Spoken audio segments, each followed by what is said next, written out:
What I'm about to read to you is an ancient Sumerian scribe that could easily be over 7,000 years old. This could be a copy of something 70,000 years old. Now, this has been translated via multiple Oxford scholars. I'll leave the link in the video description box. You can also see their credits down here in the bottom of the video screen. And what I've done is I put together 11 key points here that I feel are discussed in the Holy Bible and other ancient texts of antiquity that have been written for thousands of years after this specific text or story. Or here's what I think. The more I read about these stories, these ancient Sumerian texts, I think there's a lot of songs, and I think there's a lot of like screenplays, like actual skits. So, first one is the Tree of Knowledge and the Garden of Eden, and it's referred to as a single halab tree in Inanna's luxuriant garden. Then there's the serpent in the garden, and it's at the roots. There's a snake immune to incantations, and it's made itself into a nest inside of the tree. That's what I think is referenced to as the serpent in the garden. Then there is the location and the entrance to the underworld, and it's called the Gate of Ganzir. And then also, I think that the Christ being sacrificed on a wood cross, being pegged to the cross, is referenced in this as well. And I'll tell you that here in a moment why I feel that way when I read it to you, and you might get the same impression. Then there's the explanation of sins that upset those in the underworld and their consequences. Also, how to travel into the underworld or netherworld without being recognized as an alien and captured. Obviously not an alien from another planet. Well, actually, technically, yeah, an alien from another planet. Now, even the description of the taking of the heavens and the earth are described in this via Anu and Enlil. Gilgamesh loses something that goes down into the underworld. It's referred to as a ball and malice, but I think it's actually something a part of himself because of the way that he gets so upset and angry when he loses it. I mean, he literally, it talks about how he just lashes out in anguish. And Gilgamesh is a badass dude. I mean, this guy can slay lions. He's a giant. I mean, he's a very tough character. So to cry over a ball, and how would the ball go into the netherworld anyway? And what do they refer to as the netherworld? Once again, is this all astrological in reference to the stars above? I don't know. I'd love your opinions on it. So also, his servant Enkidu offers to capture his cosmic ball, hello, in the underworld. Then his servant gets captured in the underworld because he didn't listen to the instructions Enki offered when going down there. Actually, it was Gilgamesh, I'm sorry. And then once Enkidu gets captured in the netherworld, aka underworld, because he didn't take the advice of Gilgamesh, Gilgamesh asks Enlil if he'll help him get him out. Enlil's like, nope, sorry, not going to happen. So then he goes to Enki and asks if Enki will help, and Enki says, yeah, I'll help. So once again, we've got another story where Enlil will not help, and Enki says, yeah, I'll help. Seems to me like Enki has a bit more compassion when it comes to things like that. So now I'm not going to read the doubles and the triples, because there are a whole bunch of verses in here that are just doubles and triples when one of the characters goes and talks to another character. So I'm going to skip all that, and that way I can give you your best bang for your buck here. So here we go. Once again, it's called Gilgamesh, Enkidu, and the Netherworld. In those days, in those distant days, in those nights, in those remote nights, in those years, in those distant years, in days of yore, when the necessary things had been brought into manifest existence, in days of yore, when the necessary things had been for the first time properly cared for, when bread had been fasted for the first time in the shrines of the land, when the ovens of the land had been made to work, when the heavens had been made separated from the earth, when the earth had been delimited from the heavens, when the fame of mankind had been established, when On had taken the heavens for himself, when Enlil had taken the earth for himself. So once again, I think that on the king of the Anunnaki, the kingdom, the father of the dynasty, starting the heavens, maybe that's in reference to just this solar system. Maybe it's in reference to multiple solar systems. I don't think it's in reference to all of the universe, but I could be wrong. And then Enlil had taken the earth for himself. A lot of people think Enlil is Yahweh, whether that's just a title or an actual being or both, and just depends on which reference. So Enlil had taken the earth for himself when the netherworld had been given to Eriskala as a gift. So here's, once again, we have Eriskala. Let's try this again. Erisk Egala. There we go. As a gift. When he set sail, when the Father set sail for the netherworld, when Enki set sail for the netherworld, against the king a storm of small hailstones arose. Against Enki a storm of large hailstones arose. The small ones were like hammers, the large ones were like stones from catapults. The keel of Enki's little boat was trembling as if it were being butted by turtles.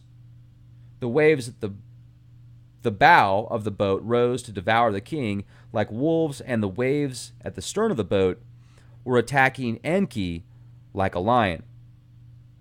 Now at that time there was a single tree, a single holub tree, a single tree growing on the bank of the pure Euphrates, being watered by the Euphrates. The force of the south wind uprooted it and stripped its branches. And the Euphrates picked it up and carried it away. A woman respectfully of On's words was walking along. A woman respectful of Enlil's words was walking along and took the tree and brought it into Unuk, into Inanna's luxuriant garden. I think they're talking about the Garden of Eden right here. And I also think they're talking about the tree of knowledge. The tree of knowledge, the only tree that Adam and Eve couldn't eat of.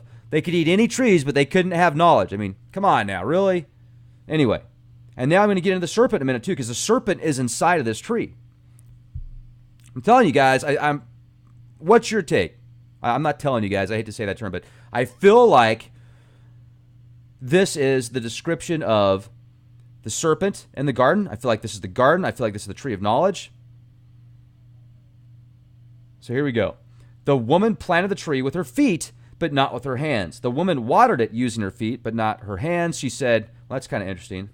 What's the symbology or symbolism behind that? When will this be a luxuriant chair on which I can take a seat? She said. When this will be a luxuriant bed on which I can lie down. 5 years, 10 years went by. The tree grew massive. Its bark, however, did not split. At its roots, a snake immune to incantations made itself a nest. I think that's the serpent of the garden right there. In its branches, the onzed bird settled its young. In its trunk, the phantom maid built herself a dwelling, the maid who laughs with a joyful heart. But holy Inanna cried. And then that story gets told again to Atu, her brother, and it's followed by I, holy Inanna cried, and the matter which her sister had told him about, her brother, the warrior Gilgamesh, stood by her. So you guys know the story where she tries to get it on with Gilgamesh. Well, now it's saying her brother. So is it her blood brother? Is it her half brother? Or is it just like some people say in church, what's up, brother? What's up, sister? Okay, so then it says, he strapped his belt of 50 minus weight to his waist. Now, I want to know how much that means. I need to look up what a minus is equaling to. That's, so I can say, okay, that's how heavy it is. So then you could find out if it's like a cosmic, if it's referencing a cosmic level, or if it's something that, somebody that's very strong and buff could actually pick up. So 50 minus were to him as 30 shekels. He took his bronze axe used for expeditions, which weighs 7 talents and 7 minus in his hand. He killed the snake, immune to incantations, living at its roots. So, he's pretty badass. He was able to take out the snake that couldn't get affected by spells. The onzed bird, living in its branches, took up its young and went into the mountains. The phantom maid, living in its trunk, left her dwelling place and sought refuge in the wilderness. As for the tree, he uprooted it and stripped its branches. And the sons of his city who went with him cut up its branches and bundled them. He gave it to his sister Holianana for her chair.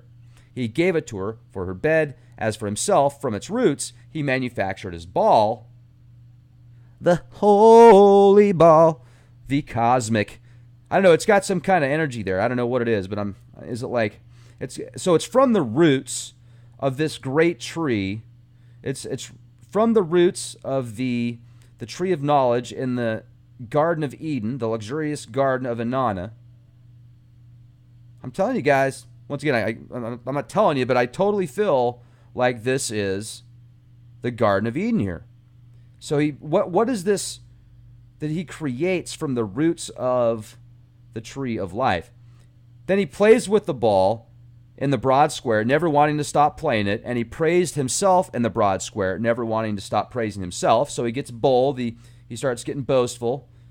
The young men of his city were playing with the ball.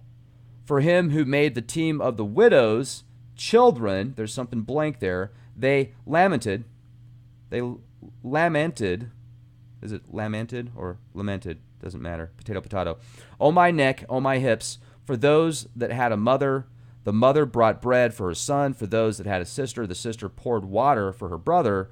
As the evening came, he marked the spot where the ball had been placed, and he picked up his ball from in front of him and took it home. But early in the morning, as he blanked the place marked, the widow's accusation and the young girl's complaint caused his ball and his mallet to fall down to the bottom of the netherworld. He could not reach them by blank. He tried with his hand, but could not reach them, tried with his foot, but could not reach them. So what does that mean? I'll bet you somebody's going to connect the dots for me on that. His servant Enkidu answered, Gilgamesh, my king, you weep. Why does your heart worry? Today I shall retrieve your ball from the netherworld. I shall retrieve your mallet from Gonzur. Gilgamesh answered Enkidu, if you are going to go down to the netherworld, let me advise you. My instructions should be followed. Let me talk to you. Pay attention to my words. You should not put on your clean garments. They would recognize immediately that you are alien. You should not anoint yourself with fine oil from a bowl. They would surround you at your scent. You should not hurl throw sticks in the netherworld. Those struck down by the throw sticks would surround you. You should not hold a cornel wood stick in your hand. The spirits would feel insulted by you. You should not put sandals on your feet. You should not shout in the netherworld. You should not kiss your beloved wife. You should not hit your wife, even if you are annoyed with her. What? Don't kiss her or hit her. Man, what? You should not kiss your beloved child. You should not hit your son, even if you are annoyed with him. The outcry aroused would detain you in the netherworld. Do you guys get that? So, I mean, obviously you don't want, I get the don't hit your kid, don't hit your wife. I get that, but why can't you kiss your wife? I don't, all right, so just any kind of emotion, so you just have to be, maybe that means you just have to be completely emotionless. Don't hit your wife, man, even if she pisses you off, come on, man. This ain't Saudi Arabia. This is Syria. Or wait, Samaria. Maybe they're one and the same. Okay. I'm divagating.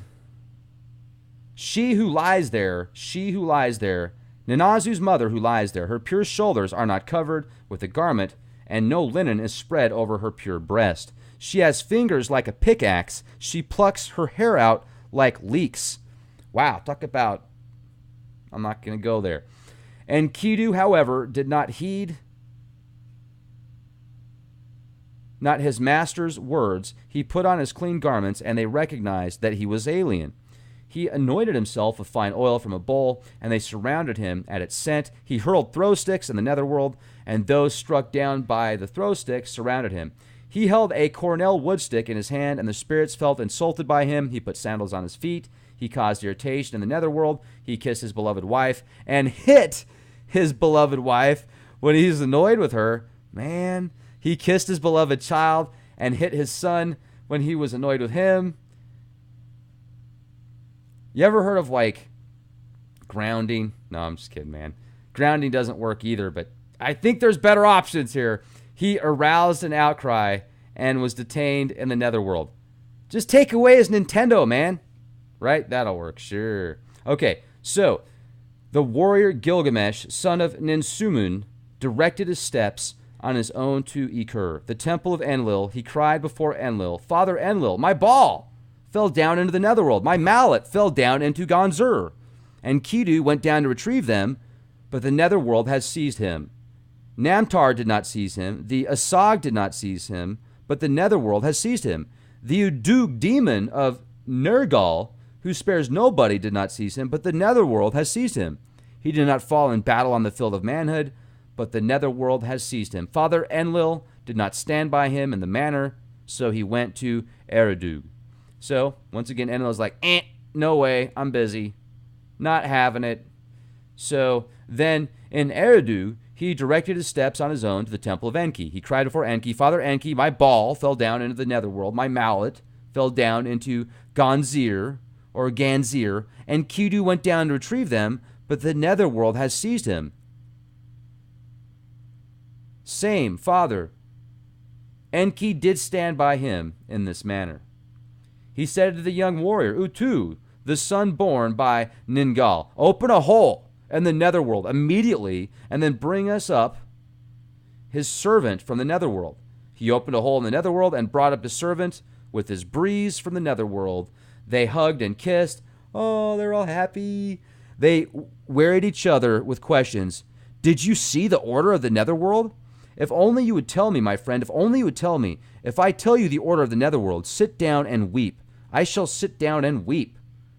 Which your heart rejoiced to touch is, worms infest it like an old garment, like of a crevice, it is full of dust. Alas, he said, and sat down in the dust. So, here's my take again.